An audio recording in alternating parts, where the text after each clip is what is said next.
Бейсен Қыранбек 1971 жылы 7 желтоқсанда Алматы облысы Кербұлақ ауданы Қызылжар ауылында дүниеге келген. Әл-Фараби атындағы Қазақ ұлттық университетін бітірген. Еңбек жолын Республикалық спорт газетінің тілші, жауапты хатшы қызметтерінен бастаған. Ал қалған жылдары Қазақ телединасымен байланыстырып, Рахат 31 арна, Хабар, президенттік теле радио кешінде қызметін атқарған. 2007-2012 жылдары Алматы облыстық Жетісу телеарнасының бас директоры болды. 2013 жылдың Қазақстан ұлттық телеарнасындағы жалпақ жұрттық танымал, айтуға оңай әлеуметтік тұрмыстық ток-шоуының жүргізушісі әрі жоба жетекшісі.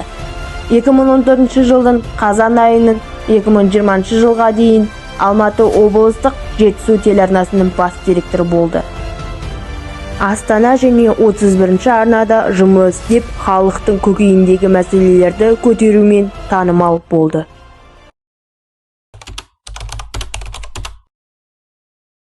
Танымал тележүргізуші кейінгі жастарға үлгі болсын. Отбасының іргетасы берік болсын. Ажырасу азайсын деген ниетпен отбасылық өмірде ұстанған 7 қағидасы жайлы бөліскен еді. Айтуынша, үйленетін кезде отбасының 7 қағидасын жасаған. Сыйластық бірінші кезекте тұру керек. Үйленген күннен бастап мені сіз дейсің, дедім. Бастапқыда сіз деген құлаққа түрпідей естіліп, күлкіге көміліп қалғанмын. 15 жылдан бері сіз деген сөз отбасымыздың татулығына, тірегіне айналды. Достарымның әйелдері біреуі 5 жылдан соң, біреуі 8 жылдан соң, біреуі 10 жылдан кейін күйеулерін сіздей бастады. Анасы әкесіне сіздеп сыйлап тұрса, бала да әкесін құрметтейтінін түсіндім. Сенің атанаң, менің атанам. Менің атанам, сенің атанаң. Балдызыма ақыл айтсам, туған қарындасына айтқандай айтам.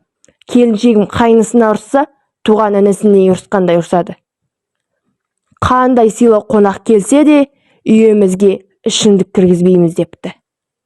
Балаларымызды мектепке дейін хан сияқты сыйлаймыз. Мектеп кезде шәкірт сияқты тәрбиелейміз. Мектептен соң дос сияқты сырласып, бірақ ақыл айтпаймыз депкен екен. Ренжісіп қалсақ 5 минуттан соң сөйлесеміз. Жақсы адамның ашуы шай орамал кепкенше, жаман адамның ашуы басы жерге жеткенше. Біреуміз қылт етсек, екіншісіміз уақыт санап отырамыз. Біздің үйде ер азамат есептелмейді. Телефон соғып, қайда жүрсің, қашан келесің деген сұрақ қойылмайды. Кейбір достарымның әйелі телефонмен қайда жүрсің қаңғырып деп жатқан естігенде, телефоны болмаған біздің ата-бабалар не деген бақытты деп ойлаймын. Ешқашан ажыраспаймыз. Маған әйел табылады, оған күйеу табылар. Ал балаларға бөтен біреу әке-шеше бола алмайды.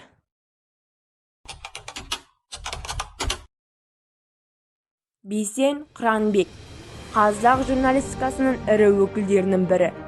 Еліміздің медиа саласында ерекше із қалдырған тұлға.